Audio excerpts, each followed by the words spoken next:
History knows him as St. Paul, but he began as Saul of Tarsus, a man whose hands were stained with the blood of the early church. As a high-ranking Pharisee and Roman citizen, Saul was the ultimate insider. He didn't just disagree with the followers of Jesus, he was legally authorized to hunt them down.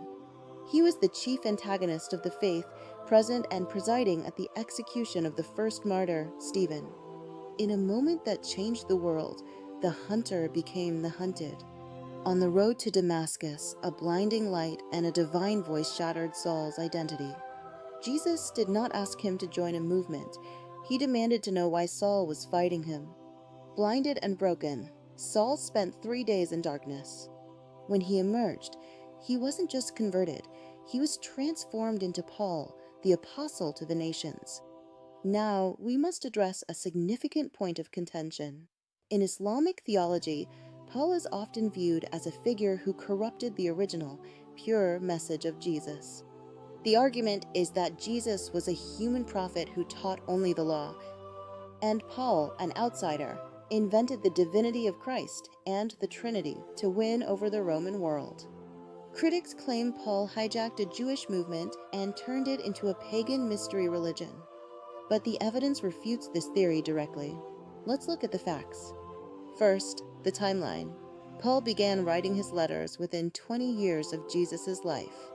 If he were inventing a new religion, the original 12 apostles, who walked, talked, and ate with Jesus, were still alive to stop him. Instead of condemning him, the Apostle Peter publicly endorsed Paul's writings as Holy Scripture. Second, the pre-Pauline creeds. Scholars have identified hymns and creeds inside Paul's letters that date back to within months of the crucifixion.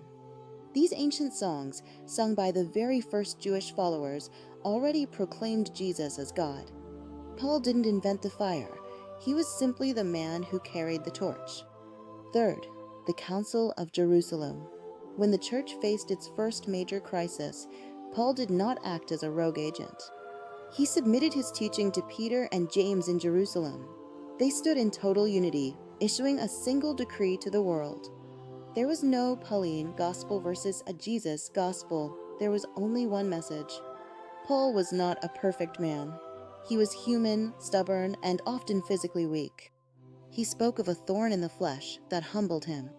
And he once had such a sharp disagreement with his mentor, Barnabas, that they parted ways. But this is the power of the story. God does not use perfect people. He uses willing ones. He took Paul's legalistic intensity and repurposed it into a fire that built the foundations of the world. In 67 AD, Paul was beheaded in Rome. Liars do not die for a message they know they invented, especially when they gain nothing but poverty and prison.